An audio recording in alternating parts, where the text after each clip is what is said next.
Hey guys, this is Michaela and Sharon at Cold Creek Nurseries, and we're at my house today.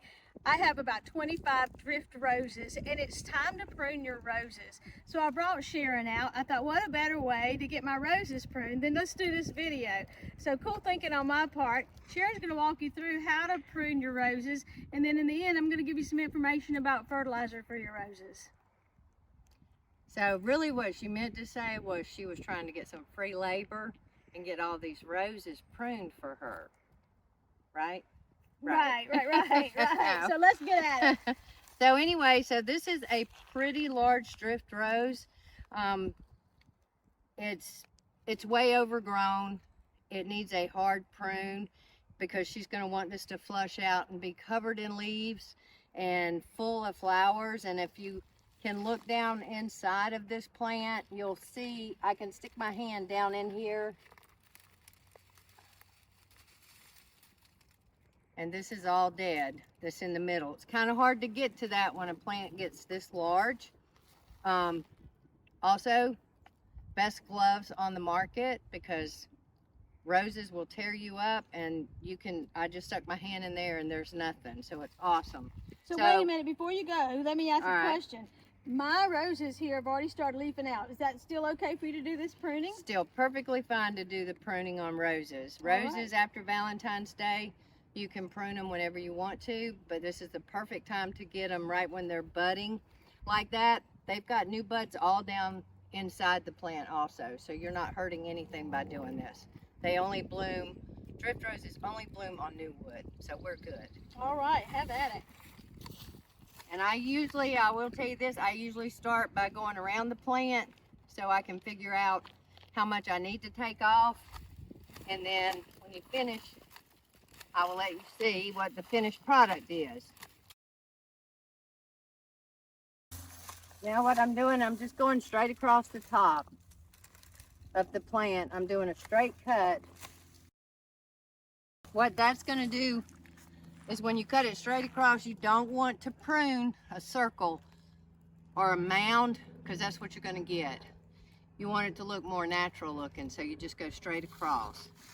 Okay, so I have pruned this drift rose probably in half, and now that it's pruned like that, she could be able to get her hands down in here, and what you end up with is you'll see that you've got some dead under here, and that's when you can go back and all of these leaves that are in here, we want to try to get some of that out of the plant so you can put down your fertilizer.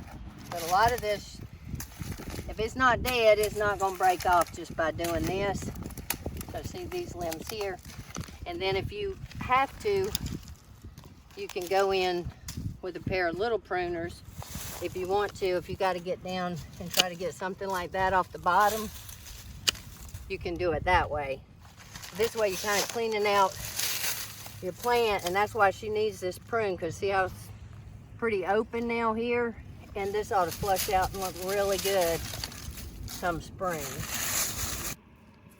All right, Michaela, what do we need to do next after we get this all cleaned up? What are we gonna do? Well, it looks like you got about 24 more to do. So thank you.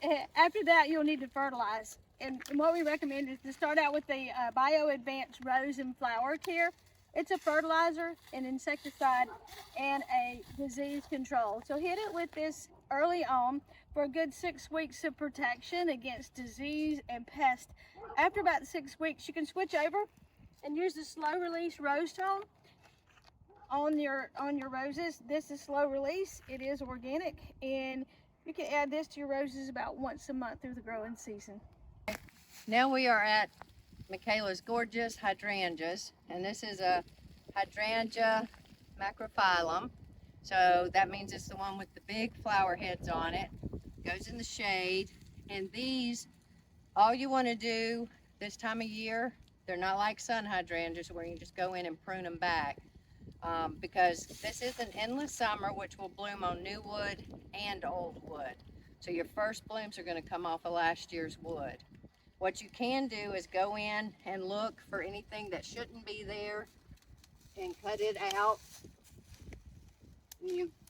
you will always have some dead, like this is dead, and that's what you want to go in and cut out of this plant because you don't need that in there.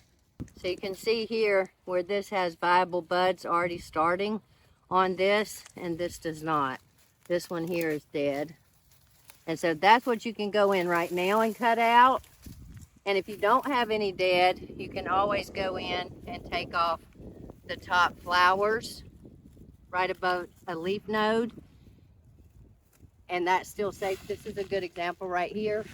You can see where we've got new leaves right here. So we can go in and we can just cut that out. And we've got some dead right there. And take that one out. And then after these finish blooming and you want to do some shaping, you can go in and do that. But that's typically all you need to know about this. And you would fertilize this the same way Michaela told you to do your roses.